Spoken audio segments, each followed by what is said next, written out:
Hi guys, this is your girl Wakeji Kamore and welcome to Reflections by Wakeji Kamore.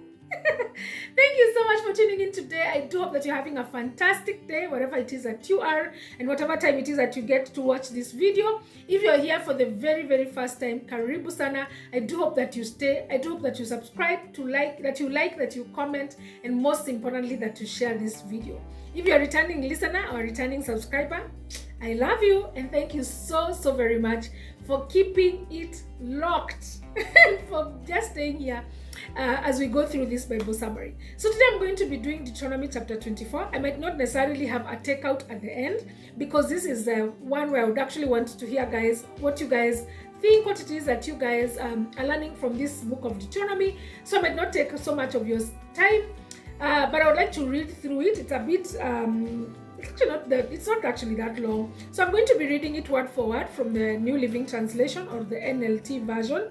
So kindly follow through and let us see what the Lord is telling us. So suppose a man marries a woman, but she does not please him. Having discovered something wrong with her, he writes a document of divorce, hands it to her, and sends her away from his house. When she leaves his house, she is free to marry another man. But if the second husband also turns against her, writes a document of divorce and hands it to her and sends her away, or if he dies, then the first husband may not marry her again, for she has been defiled. That would be detestable to the Lord. You must not bring guilt upon the land that the Lord your God is giving you as special possession. A newly married man must not be drafted into the army or be given any other official responsibility. He must be free to spend 1 year at home, bringing happiness to the wife he has married. It is wrong to take a set of millstones, or even just the upper millstones, as security for a loan, for the owner uses it to make a living. If anyone kidnaps a fellow Israelite and treats him as a slave or sells him, the kidnapper must die. This way, you will purge the evil from among you. In all cases involving serious skin diseases, be careful to follow the instructions of the Levitical priests.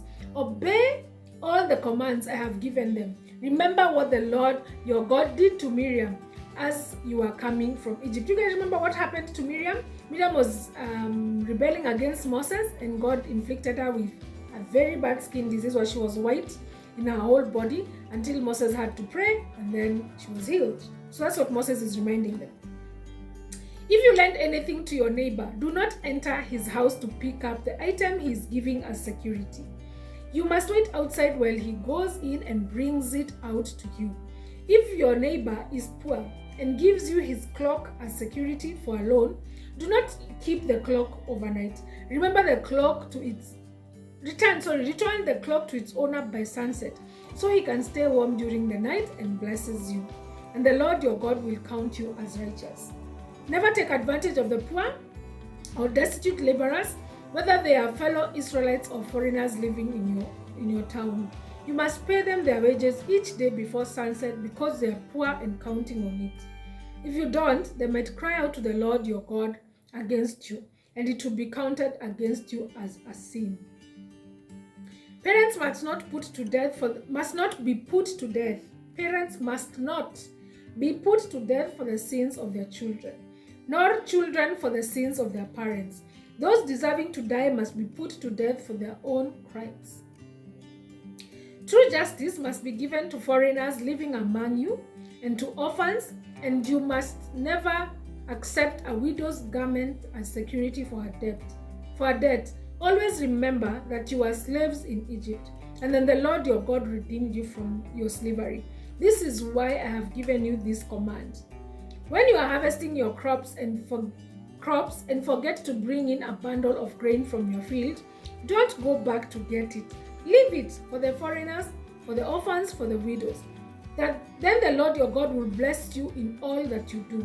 When you beat the olive from the olive trees, don't go over the boughs twice. Leave the remaining olives for the foreigners, for the orphans, and for the widows. When you gather your grapes in the vineyards, do not glean the vines after they are picked. Leave the remaining grapes for the foreigners, for the orphans, and for the widows. Remember that you were slaves in the land of Egypt, and this is why I'm giving you this command.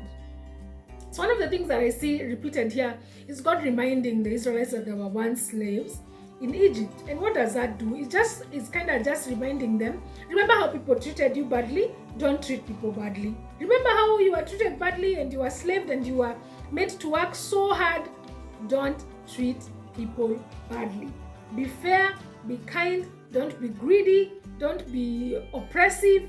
And that is just basically what this chapter is all about. Just reminding people to treat other people well and to be fair, to be just, and to always give even to the people who are foreigners, give to the people who are orphans, and give to the people who have lost, the women who have lost their husband. That is just basically what the chapter is about. Just teaching us kindness and fairness and to treat people well.